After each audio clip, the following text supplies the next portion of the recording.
बिलाल, कुल मिलाकर भारत और जम्मू कश्मीर के लोगों के लिए बढ़िया खबर, क्योंकि जो सिंधु जल समझौता है उससे पाकिस्तान की तरफ पानी बहकर जाता था, फायदे में पाकिस्तान। और ऐसे में अब जब ये समझौता भारत ने सस्पेंड कर दिया है तो फिर पाकिस्तान का गला सूखना तय।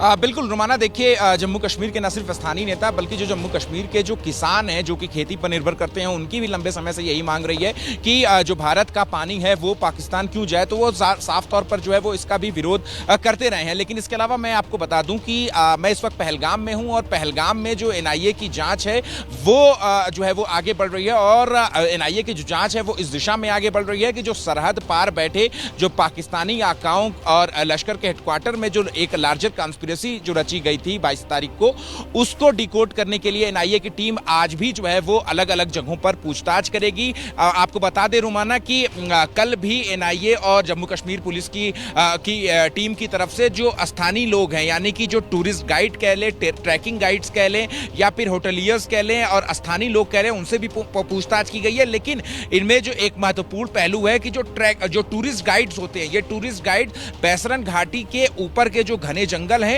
वहां तक सैलानियों को लेकर के जाते हैं। और आपको यह भी जानकारी दे दें कि बैसरन घाटी के ऊपर जो है वो एक अटुलियन लेक नाम की एक जगह होती है जो कि सैलानियों के बीच में काफी पॉपुलर है। और ये वहां पर जो है वो टूरिस्ट गाइड की मदद से ही जो सैलानी जा सकते हैं। तो ऐसे में टूरिस्ट गाइड से यही जांच एजेंसियां पता लगाने की कोशिश कर रही हैं कि बैसरन घाटी की तरफ आने और जाने के कौन कौन से रास्ते हो सकते हैं। मैं लौटूंगी आपके पास बिलाल, रहिए मेरे साथ। जरा जल्दी से नीरज राजपूत का रुख कर लेते हैं और नीरज से जरा ओवरऑल तस्वीर अब क्या उभर रही है ये समझते हैं। नीरज, देखिए रुमाना, अगर पाकिस्तान की बात करें तो पाकिस्तान इस वक्त जो है उनकी रातों की नींद उड़ी हुई है और पाँव जो है काँप रहे हैं और पसीने आ रहे हैं। और गर्मी का मौसम तो है ही है, वो इसलिए हो रहा है क्योंकि पाकिस्तान ने खुद अपने संसद का विशेष सत्र बुलाया है।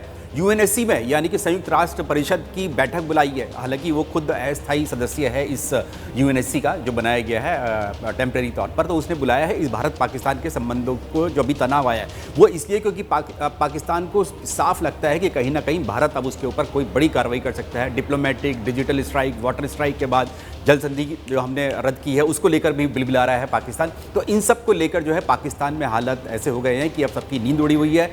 असीम मुनीर जो हैं वो अपनी सेना का मनोबल बढ़ा रहे हैं क्योंकि उनका मनोबल है नहीं, उनकी पाकिस्तानी सेना के पास लॉजिस्टिक नहीं है।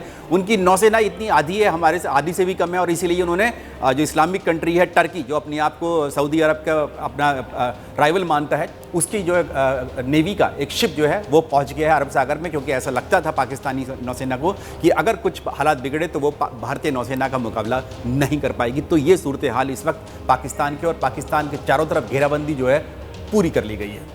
तो पाकिस्तान के चारों तरफ घेराबंदी पूरी कर ली गई है और ऐसे में देखिए किस तरीके से पाकिस्तान का ये पानी कम करके भारत की तरफ से पाकिस्तान पर ये वाटर बम जो गिराया गया है, अब उसका असर जो है वो साफ तौर पर नजर आने लगा है।